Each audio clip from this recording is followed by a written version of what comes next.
हाँ जी, तो हम लोग जो है कॉन्स्टिट्यूशन के बारे में पढ़ रहे थे और कॉन्स्टिट्यूशन में हमने कॉन्स्टिट्यूशन के फंक्शंस पढ़े हैं, कॉन्स्टिट्यूशन के फीचर्स पढ़े हैं और साथ में हमने ये भी देखा है कि कॉन्स्टिट्यूशन को कैसे कंपोजिट किया गया था। साथ में हमने ये भी पढ़ा है कि कॉन्स्टिट्यूशन में हमारे लिए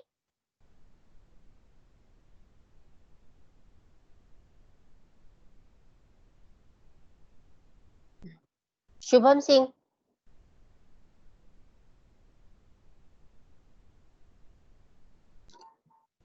हाँ जी, शुभम रोल नंबर 7 अभी भी मीटिंग ज्वाइन की है। माइक ऑन करके मुझे बताओ, शुभम, शुभम, शुभम। Yes ma'am. हाँ बेटा, तुमने काम नहीं किया, तुमने अभी तक काम नहीं किया है। मैं आज कर लूंगा।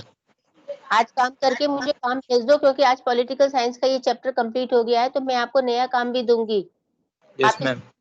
पुराने काम पे ही अटके हुए हो अभी तक। और 1 2 3 4 5 6 7 8 9 10 11 12 13 ओनली 13 स्टूडेंट्स ने मुझे अपना वर्क सबमिट किया है। ऐसे काम नहीं चलेगा, आप लोग अपना काम करके मुझे जल्दी से जल्दी सबमिट कीजिए।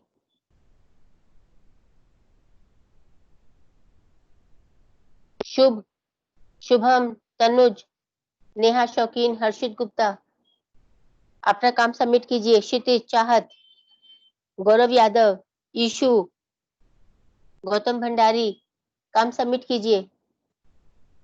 हाँ जी, तो डियर स्टूडेंट्स, मैं आप लोगों को कॉन्स्टिट्यूशन के बारे में इस पूरे चैप्टर में एक्सप्लेन कर रही हूँ और ये चैप्टर जो है ना आप लोगों के लिए इम्पोर्टेंट है क्योंकि कॉन्स्टिट्यूशन से ही रिलेटेड उसकी जो फीचर्स है ना उन्हीं के बारे में हमें नेक्स्ट जो चैप्टर्स पढ़ने हैं ना वो इन्हीं से रिलेटेड पढ़ने हैं।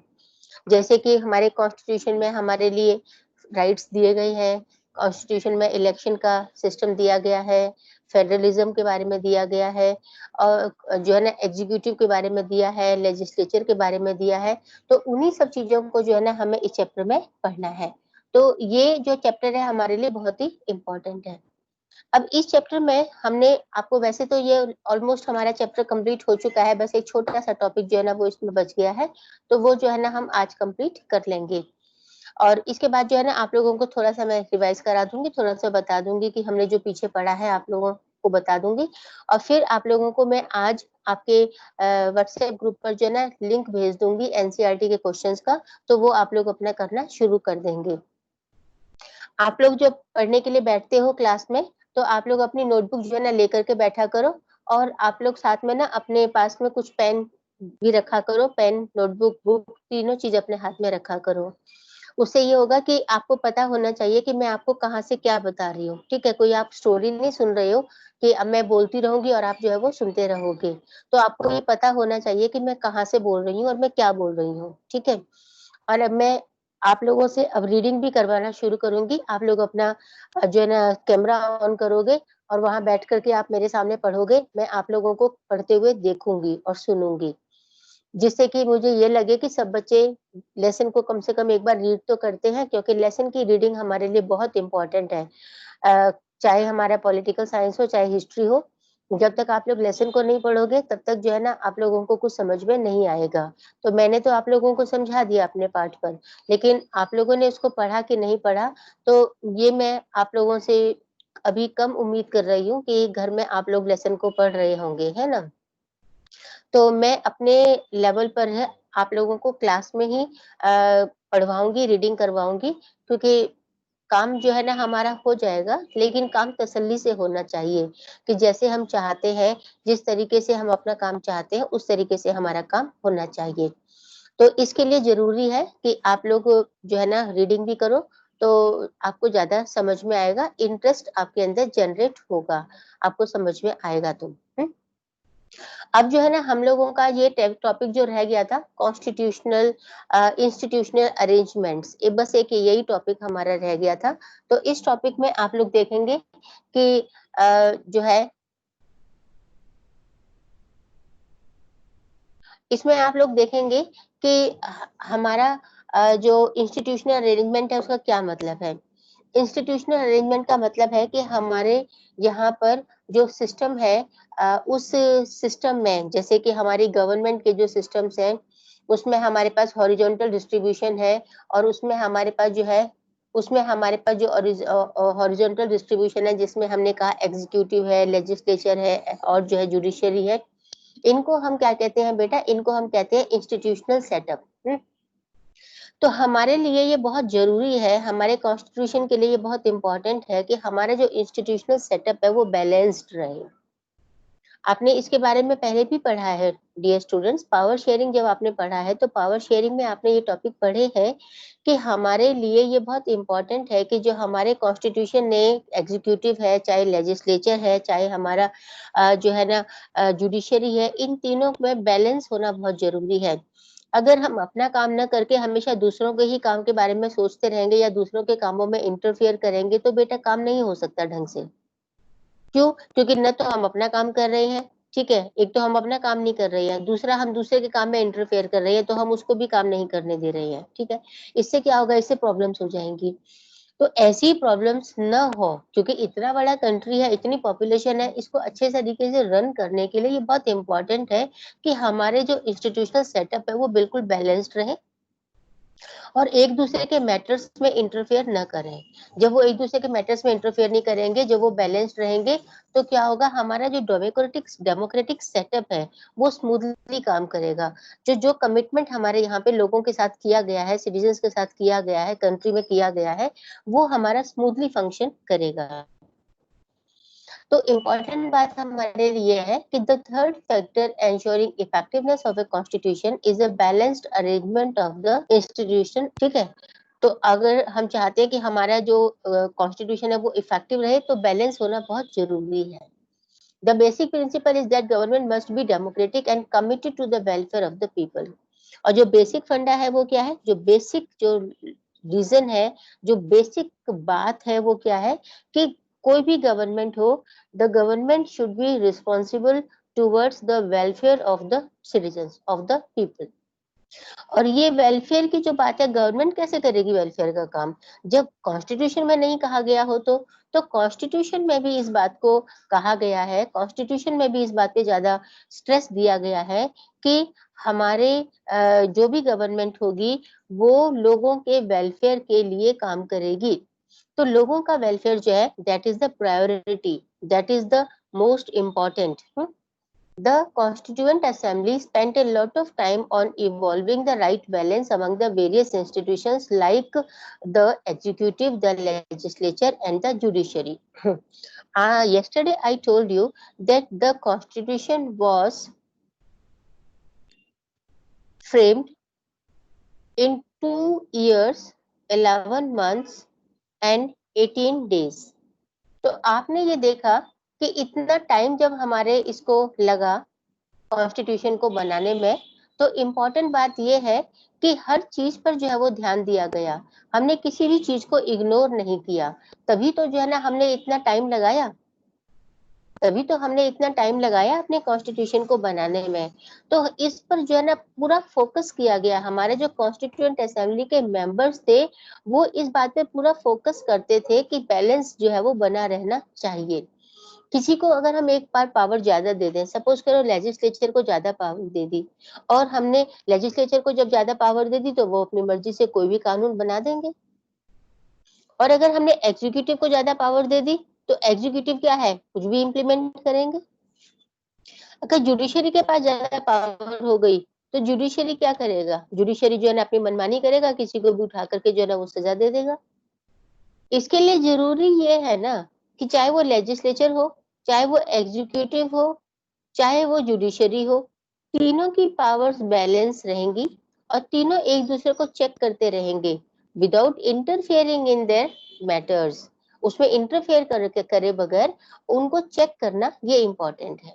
This led to the adoption of the parliamentary form. हमारे देश में जो पार्लियामेंट्री फॉर्म है, इससे और पार्लियामेंट्री के साथ साथ फेडरल गवर्नमेंट। फेडरल गवर्नमेंट का मतलब क्या है, फेडरल का मतलब है कि हमारे यहाँ पे एक सिंगल गवर्नमेंट सिस्टम नहीं है, हमारे यहाँ पे जो गवर्नमेंट्स हैं they work at three different levels. For the whole nation, there is a central government, and for the states, there are regional governments or the state governments, and for the local government, and there are another provision also, that is local government for local people. So this is important too. तो अब आप देखेंगे कि हमने यहाँ पे 3 level पे government की बात की। तो जब 3 लेवल पर गवर्नमेंट की बात है, तो इसके बाद आता है हमारा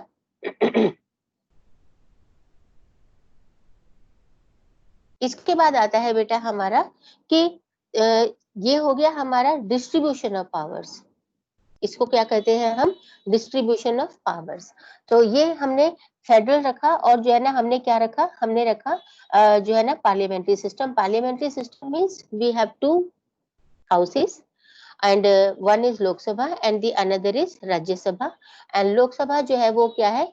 वो रिप्रेजेंटेटिव्स जो लोकल है उनकी बॉडी है। कॉन्स्टिट्यूएंसीज में डिवाइड किया जाता है पूरे नेशन को, और उसके जो इलेक्टेड मेंबर्स होते हैं, they are the members of the Lok Sabha. और राज्यसभा क्या है? राज्यसभा में जो है ना स्टेट के रिप्रेजेंटेटिव्स होते हैं। अच्छा, इसके बाद हमारा आता है एक और बहुत इंपॉर्टेंट चीज जो आपको समझनी है, कि हमारा जो कॉन्स्टिट्यूशन है, हम पर ये ब्लेम लगाया जाता है कि हमारा constitution it is a bag of borrowings. Bag of borrowings का क्या मतलब है? कि हमने सारा का सारा इसमें जो मैटर लिखा है, जो भी हमारे प्रोविजंस इसमें मेंशन किए गए हैं, all these provisions are borrowed. इनको हमने उधार लिया है। ठीक है, किससे उधार लिया है हमने इसको? दूसरे देशों के कॉन्स्टिट्यूशन से हमने इन चीजों को उधार लिया है, माने हमने उनसे बोरो किया है। बोरो करने का मतलब है हमने उनकी देखा देखी, उनकी नकल कर ली है, उनको एज इट इज उठा करके अपने कॉन्स्टिट्यूशन में मेंशन कर दिया है, ऐसा हम पर आरोप लगाया जाता है। और साथ में एक आरोप और लगाया जाता है कि हमारा जब कॉन्स्टिट्यूशन बन रहा था तो उस समय पर हम फ्री नहीं थे।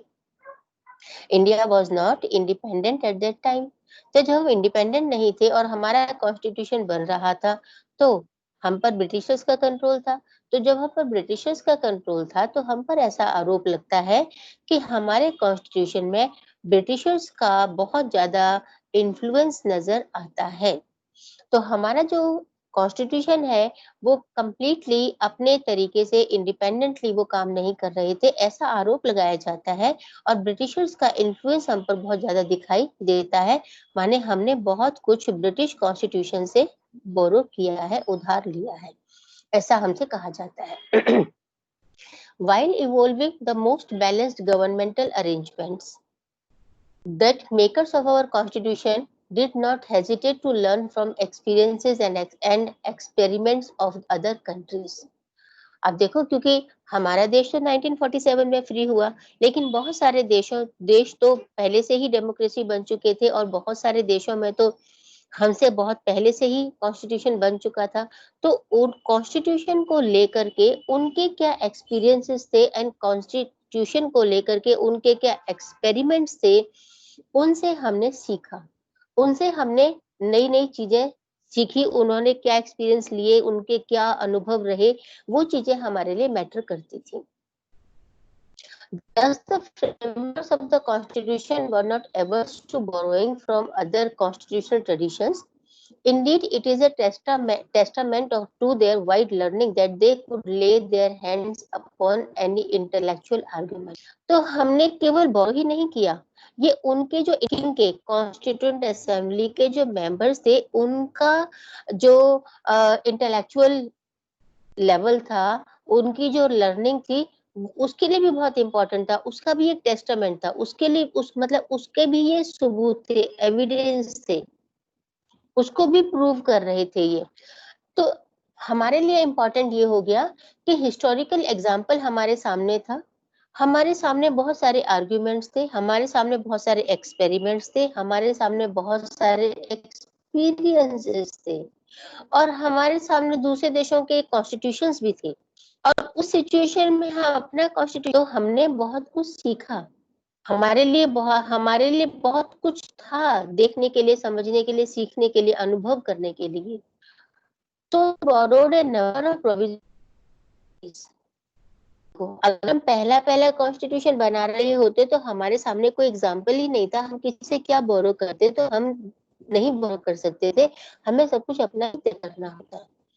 लेकिन जब हम अपना कॉन्स्टिट्यूशन बना रहे थे तो उससे पहले बहुत सारे कॉन्स्टिट्यूशन चूंकि बन चुके थे, तो हमारे पास एक फैसिलिटी थी, हमारे पास एक हमारे पास सुविधा थी कि हम दूसरे देशों के कॉन्स्टिट्यूशन से सीख सकते हैं, अनुभव ले सकते हैं, एक्सपेरिमेंट कर सकते हैं, हम अपने देश में उन एक्सपेरिमेंट्स को इम्प्लीमेंट कर सकते हैं।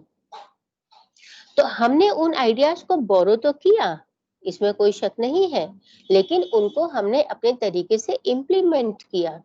But borrowing these ideas was not slavish imitation, मतलब केवल हमने जस्ट उठा के वहां से नकल कर ली, ऐसा नहीं था। हमने जिस चीज को अपने लायक समझा, हमने जिस प्रोविजन को अपने लायक समझा, हमने समझा कि ये प्रोविजन हमारे लिए सुटेबल है, हमने उन्हीं प्रोविजंस को अपने यहाँ पे जगह दी। Each provision of the constitution had to be defined on grounds. देखो सपोज करो हमने आयरिश कॉन्स्टिट्यूशन से सीखा, हमने ब्रिटिश गवर्नमेंट से सीखा, पार्लियामेंट्री सिस्टम सीखा हमने। अब वो जो सिस्टम हमने वहां से सीखा, वो सिस्टम हमारे यहाँ पर सुटेबल है या नहीं है, एप्रोप्रिएट है या नहीं है, इस बात को हमने डिबेट्स के थ्रू, डिस्कशंस के थ्रू प्रूव किया।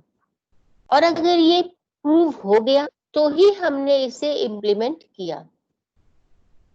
India was extremely lucky to have an assembly that instead of being parochial in its outlook could take the best available everywhere in the world and make it their own. India की जो constituent assembly थी, that was very intelligent, उनका intellectual level बहुत high था। They worked very seriously and sincerely to frame the constitution. In this respect, India was lucky enough. And in another way, India was lucky that when India was framing constitution for itself, at that time, we had constitutions of various countries. Various countries had already prepared their constitutions. So we had a number of things to experience and experiment from the constitutions of other countries. And when we found those things suitable for India, suitable for the situation of India, then only we implemented those provisions in India. So we cannot say that our constitution is just a borrowing of the other constitutions, borrowing from other constitutions. The framers of the constitution worked day and night for this constitution. Now, I will tell you कि हमने कौन कौन सी चीजें कहाँ कहाँ से बोरो की। आपकी बुक में जो है पेज नंबर है इसमें 22, पेज नंबर 22 पर जो है वो गिवन है कि हमने कहाँ कहाँ से किस किस कॉन्स्टिट्यूशन से कौन कौन सी चीजें हमने उधार ली हैं। ठीक है, तो हमने देखो मैं आपको समझा रही हूँ, आप समझेंगे इसको कि ब्रिटिश कॉन्स्टिट्यूशन से हमने सबसे पहले सीखा हमने first past the post system. ये क्या चीज है बेटा?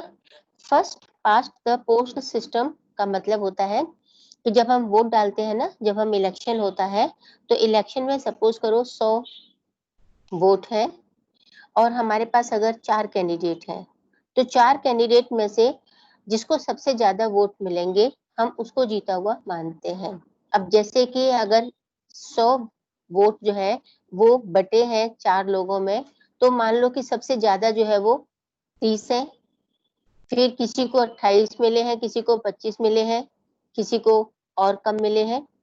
अब देखा जाए तो यहाँ 30 वाला जो है वो जीत गया।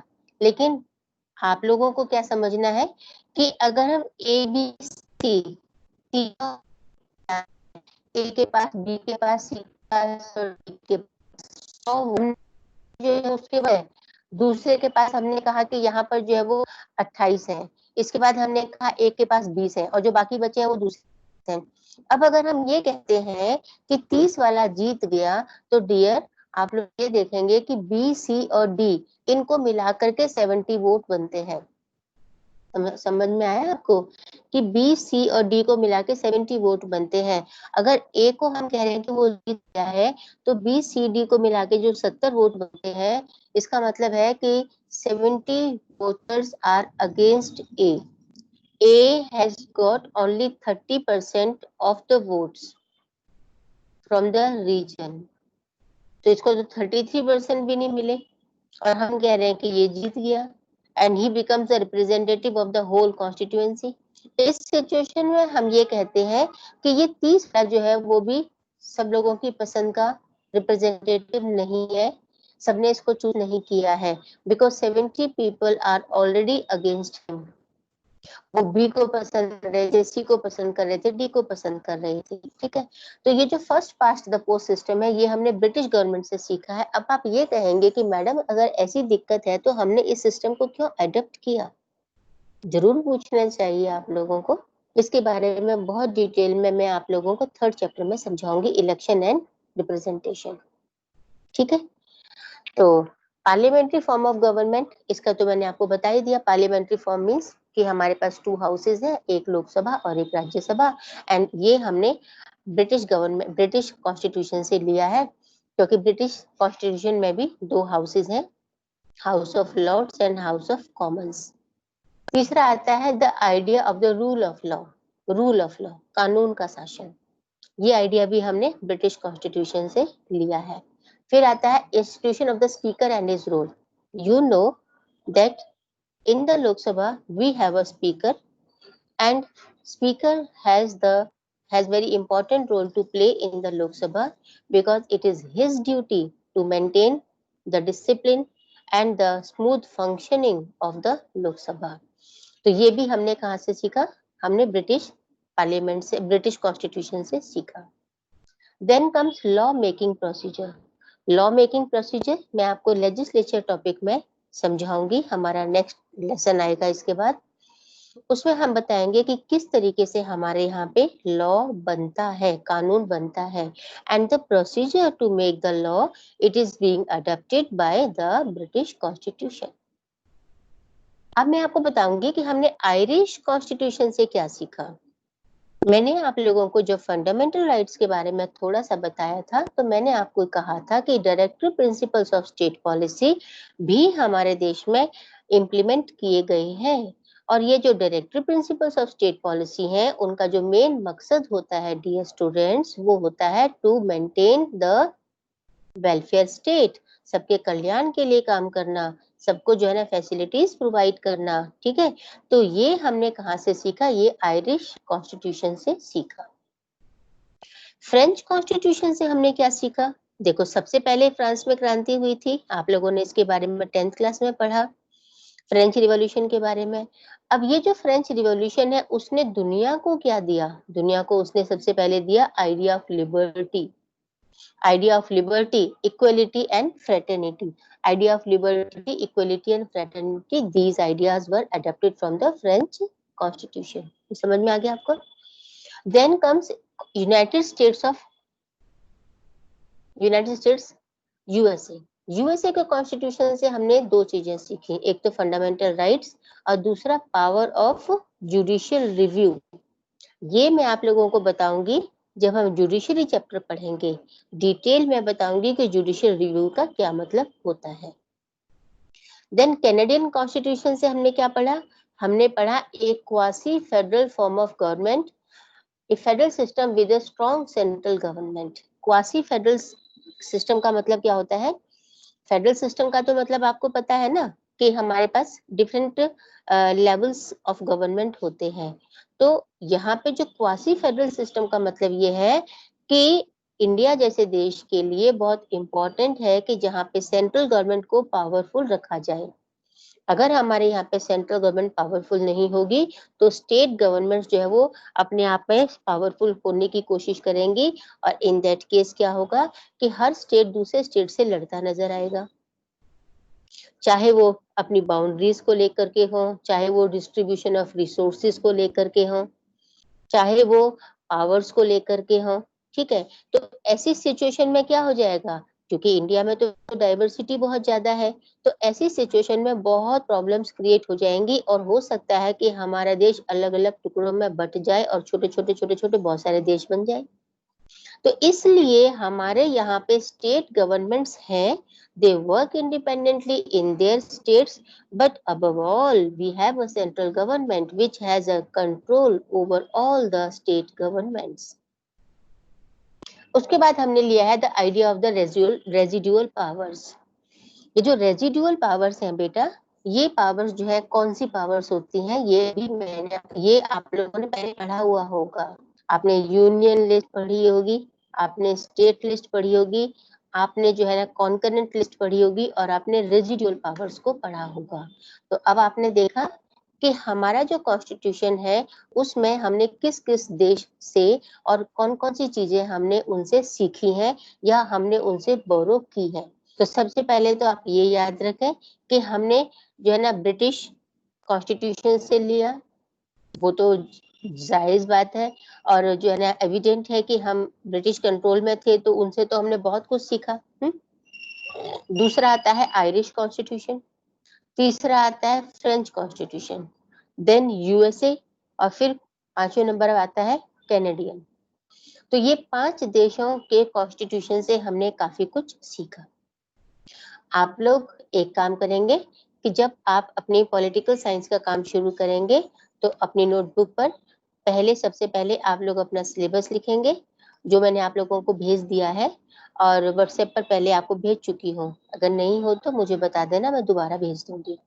उसके बाद सेकंड नंबर पर आप अपना इंट्रो लिखेंगे सेकंड पेज पर, एंड थर्ड पेज पर इंट्रो पहले लिखना, सिलेबस बाद में लिखना, एंड थर्ड पेज पर आप अपना इंडेक्स प्रिपेयर करेंगे। उसके बाद फिर आप लोग अपना काम शुरू करेंगे।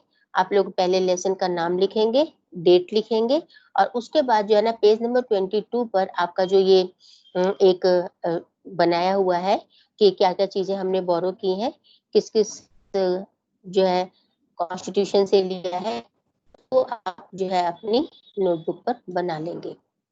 अगर आप लोगों के पास बुक नहीं हो तो भी आप मुझे मैसेज कर देना, मैं आप लोगों को इसकी पिक सेंड कर दूंगी, आप इसको एज इट इज अपनी नोटबुक पर लिख सकते हो। डियर स्टूडेंट्स, अगर आप लोग कोऑपरेट करेंगे तो आप लोगों को कोई कमी नहीं होगी, कोई प्रॉब्लम नहीं होगी। क्लास रेगुलर अटेंड करो, सुनने से आपको बहुत कुछ सीखने को मिलेगा और अपना काम आप अच्छे तरीके से कर पाओगे। अलावा इसके रिजल्ट इज वेरी इंपॉर्टेंट। आप लोग जो पढ़ाई कर रहे हैं that is result orienting, knowledge orienting. तो क्लास लेने से सामने में आपको दिखाई भी दे रही हूँ, आपको बताती हूँ जो बातें जैसे बताती हूँ, इससे आपको बहुत ही बेनिफिट होगा, आपको एडवांटेज मिलेगा। सो क्लास मिस नहीं करनी है किसी भी कीमत पर। क्लास हर कीमत पर अटेंड करनी है आपको। आधे घंटे का, पौने घंटे का, 40 मिनट का जो भी लेक्चर होता है, आप इस लेक्चर को जरूर अटेंड किया करो। पूरे दिन में सिर्फ 3 ही लेक्चर होते हैं। आई थिंक कोई बहुत बड़ी बात नहीं है, ठीक है, कर सकते हैं। अच्छा, इसके अलावा अब पहले थोड़ा सा मैं आपको 2 मिनट का टाइम दे रही हूँ। If any student has any problem, किसी भी तरीके की, बुक की प्रॉब्लम, नोटबुक की प्रॉब्लम, काम की प्रॉब्लम, मीटिंग की प्रॉब्लम, ज्वाइन करने की प्रॉब्लम, तो आप लोग मेरे साथ शेयर कर सकते हैं। बट मैंने कल बहुत सारे बच्चों को मैसेज भी किए थे कि you have to attend the meetings. कोई भी बच्चा जो है ना वो क्लास को मिस नहीं करेगा। मैं फिर से एक बार नाम बताती हूँ। शुभ मलिक आ गया क्या मीटिंग में? शुभ मलिक मुझे बता दो एक बार, क्या शुभ मलिक क्लास में है? नो है, नहीं है।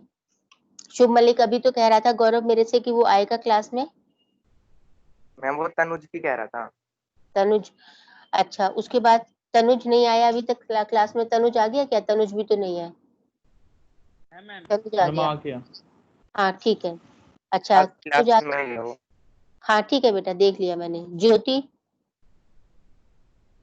ज्योति यस जो रोज क्लास मुस्कान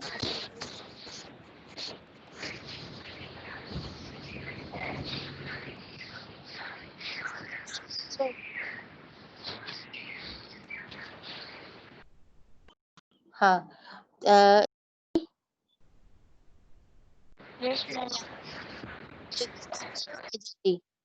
नेहा शौकीन, नेहा शौकीन,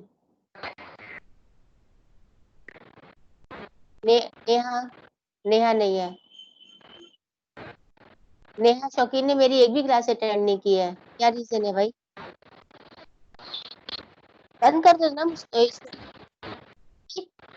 नेहा शौकीन और हर्षित गुप्ता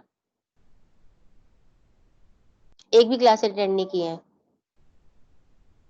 अच्छा, इसके बाद है चाहत। चाहत एक भी क्लास अटेंड नहीं कर रही है, क्या बात है?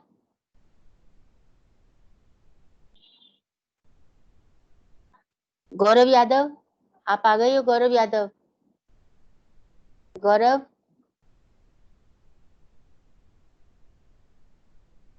गौरव,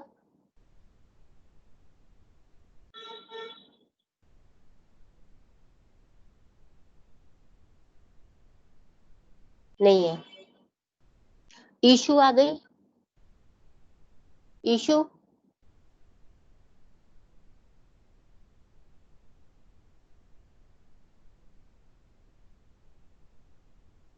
ईशु नहीं है।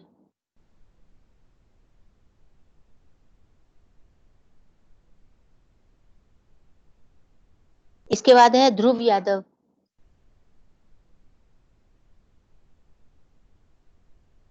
और उसके बाद हिमांशु आज आ गया है। अंजू मीना, अंजू मीना,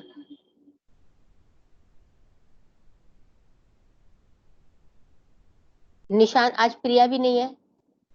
प्रिया है, प्रिया है और निशांत भी है, निशांत भी है। तो इतने बच्चे ना क्लास अटेंड नहीं कर रहे हैं और जो रेगुलर क्लास अटेंड नहीं कर रहे हैं, तो ये तो अच्छी बात नहीं है। ये सुनील कुमार कौन है अटेंडी?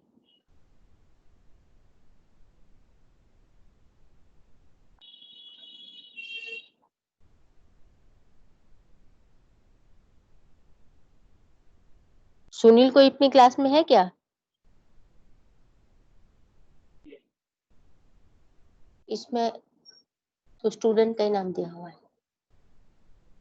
चलिए बेटा, आज आप लोग जो है ना मुझे काम भेज दीजिए, ठीक है? And now you can leave the meeting.